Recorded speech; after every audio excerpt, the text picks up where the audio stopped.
Hello, my name is Jonathan, and I am the very proud receiver of a new kilt from my friend Garth Schumann in Australia. It arrived in this fantastic box, shaped like a Toblerone candy, and inside of the box was the kilt wrapped in a plastic bag that I will compliment Garth and say it's made from natural materials and it looks like it could be compostable. So that's cool, but that's there obviously to keep the kilt from getting moisture in case the box gets wet or whatever. Very well wrapped.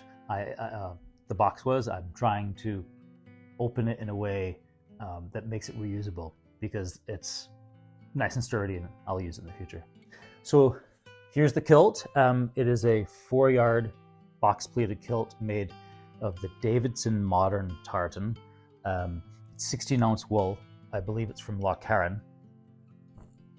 And the hanger didn't come with it. That's mine, but just wanted to show you Garth had stitched in the pleats in the back with basting stitches to ensure nice flatness for transport.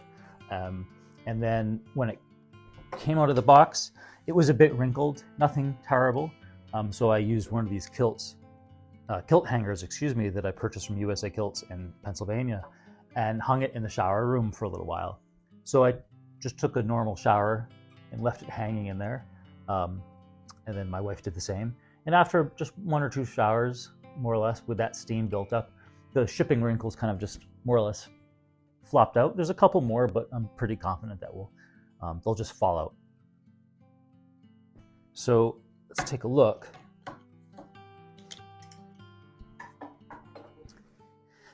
So in a moment, I'll pause the video and I'll take out the basting stitches to show you more.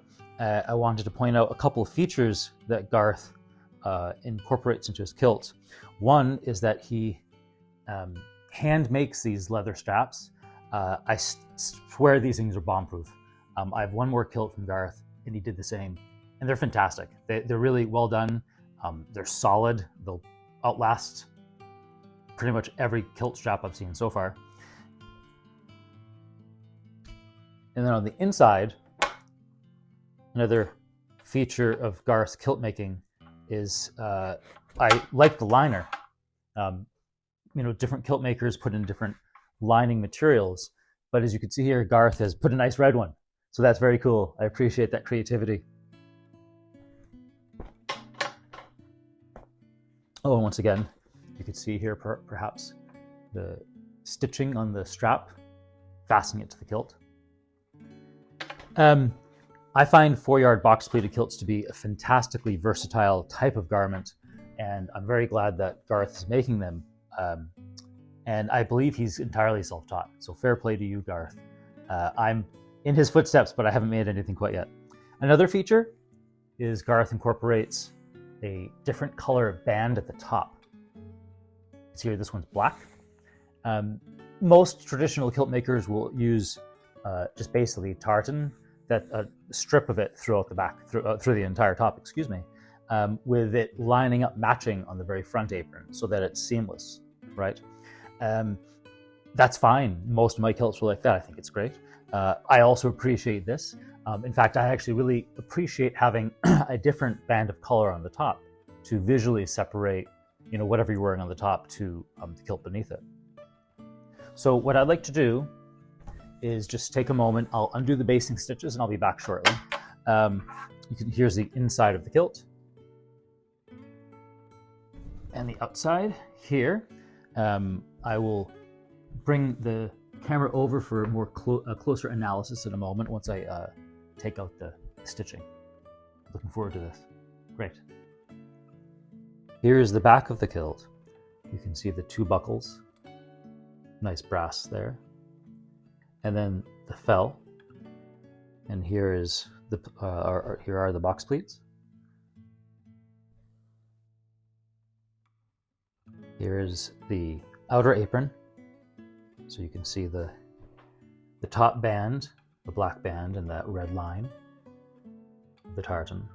And then coming down the side, there sometimes some kilt makers will put a fringe here. Garth has not, which I have no opinion one way or the other. I like a fringe and I like no fringe. It doesn't really matter at all. I appreciate in one way the simplicity of no fringe. You can see there's still a few wrinkles, but I'm fairly confident those will all fall out with just some more steam exposure. And here is the other side of the apron.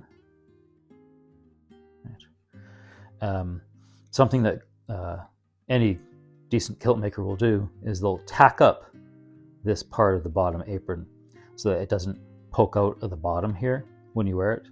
There are some kilt makers who, I think just because of speed or in concerns of speed and productivity, might not actually do that and just leave it straight, but then often we see it poking out at the bottom. So thanks to Garth for tacking that up. Front apron here, right? So that's that.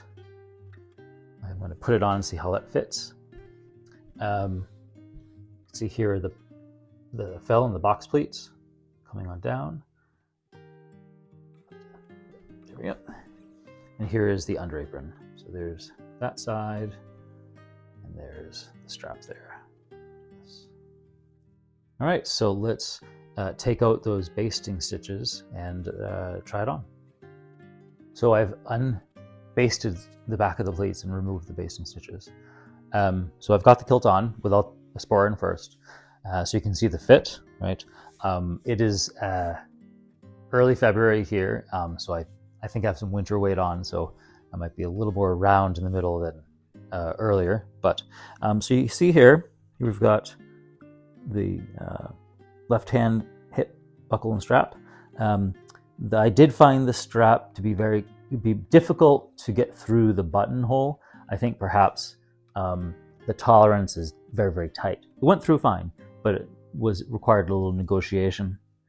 And here you see the back of the kilt, right, with the fell and then the pleats here.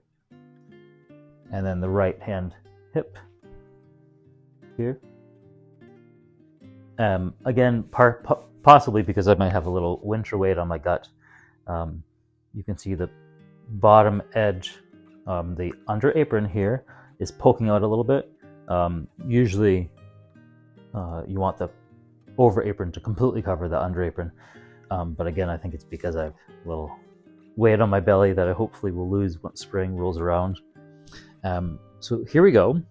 Let's add a sporran to it. The sporran is from Donnie Haley of Wyvern Leatherworks here in the United States. It's a fantastic sporran that he calls a Rob Roy style. And I asked him to add kind of a pocket on the inside so I can keep my mobile phone separate from my keys and pocket knife or whatever else I might put in there so it doesn't get damaged. Right, so here we go. Right. Here's the entire kilt in a very casual setting with just a t-shirt, right? Yeah, seems to fit there, right? I did notice the fell in the back. They tends to be, it's a bit poofy. There's a bit of a couple of bobbles going on.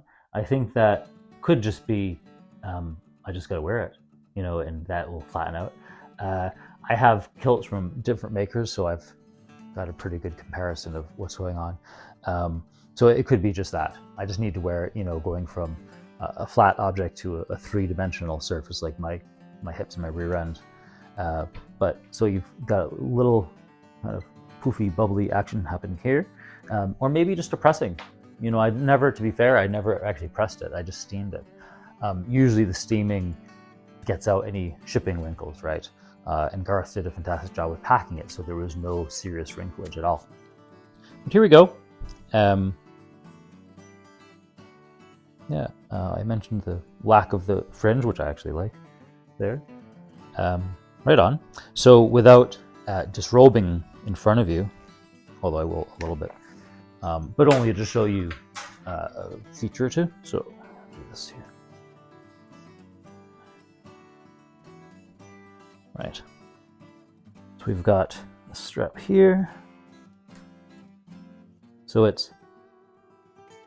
just have to be very careful. I don't want to rack anything, but it works. It's just, I think maybe I just need to wear it, right? And that will ease up over time. And there's that red liner I had mentioned earlier. Get my center line, which is that red line there in the middle. My gig line, I think, as some people in the military might call it. But I wouldn't know since I've never been in the military.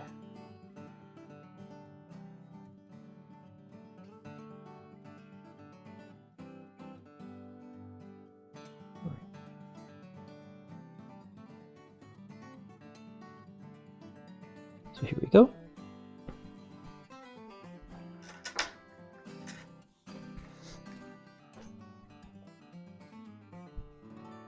Oh, one thing I wanted to mention.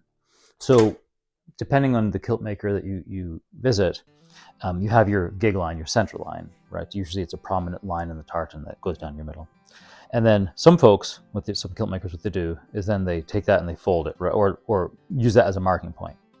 So if that were the case, right, if that were the middle, then you see this red line here going down my right-hand side, so your left there, and the tartan goes on for a bit here. I then fold that, and then I'd expect this hip to be out this far, right? So you get this, the midline is at 50% here, 50% here, right? But not so in Garth's case, and actually I've seen this before, where you've got your central line, and if you fold it, right, you have a bit more material on your right, on the outer apron, my right-hand side. And that is something that I know Barbara Tewksbury does as well. And I have several kilts from Barb, and on hers, I noticed that the gig line, your central line, you have tartan on my left and on my right, but there's a bit more on that outer apron edge. And that's partially, I asked her about it, partially to make sure it covers the under apron. So I've noticed Garth has done that too. So that's just a little bit to notice. And again, I haven't pressed it, so maybe I should give it a bit of a pressing to get this flattened down. But box pleated kilts are fantastic. I think, they've been brought back, I think, based on what I know from the research of Bob Martin in the United States, followed by Matt Newsom, also in the US. And then Barb Tewksbury makes them, Steve Ashton makes them, and now, Isaac Walters in Wisconsin makes them, and Garth Schumann in Australia, and other people. And I think they're a fantastic garment for warm weather wear, but also cold weather wear. I'm in the depth of winter, and actually this afternoon I wore a kilt that Isaac Walters made. It's a box pleated kilt, but made more in like a late 18th century style. And even in the cold, I found it perfectly fine. When you have a lot of yardage in the back of the kilt, it can create kind of an imbalance. There's so much weight in the back and, well, this much in front, in a well-made kilt, you won't really notice, So like my Barb Tewksbury kilts, I have a couple that are standard, I guess you would call it standard, 8-yard knife pleated kilts. And I could wear them all day and it's no bother. You've got all that weight, because of the construction, you never feel it because it's so well made.